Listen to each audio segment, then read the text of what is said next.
I'm Sarah, and to all the violin players out there, hello and welcome. And if you don't play violin, or maybe you don't know music at all, I don't really know why you're here, but welcome anyways.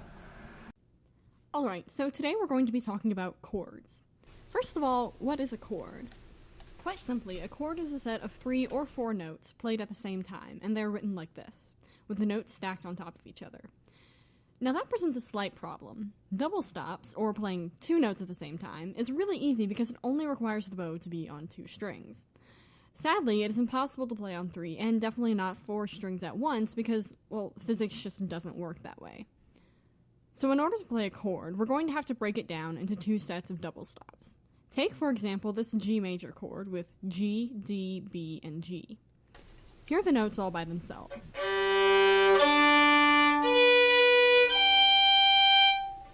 You might think that in order to play this chord, one must simply play each note in one bow, all really fast.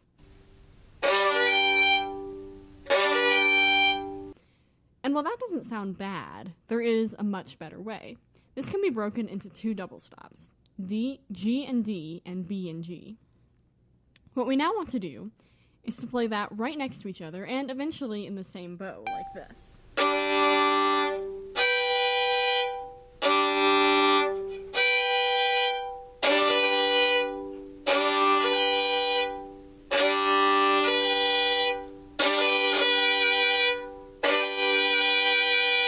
This will give a much fuller, richer sound than the earlier method.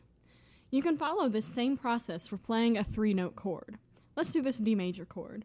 Here are the 3 notes.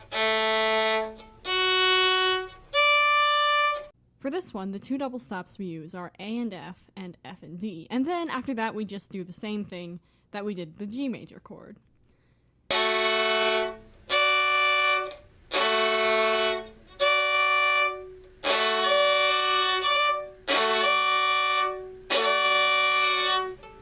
Next, some important things to remember.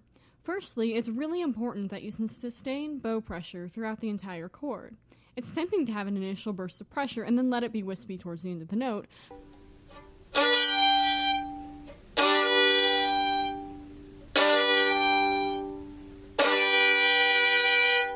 But chords are meant to be beautiful and bright, so let it be that and maintain the bow pressure.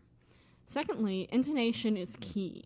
This applies to anything that involves double stops, as well as playing violin in general, but be sure to play around with your fingers and to find the best possible intonation. Well, that's all for now on chords. I'll see you next time, and thanks for watching.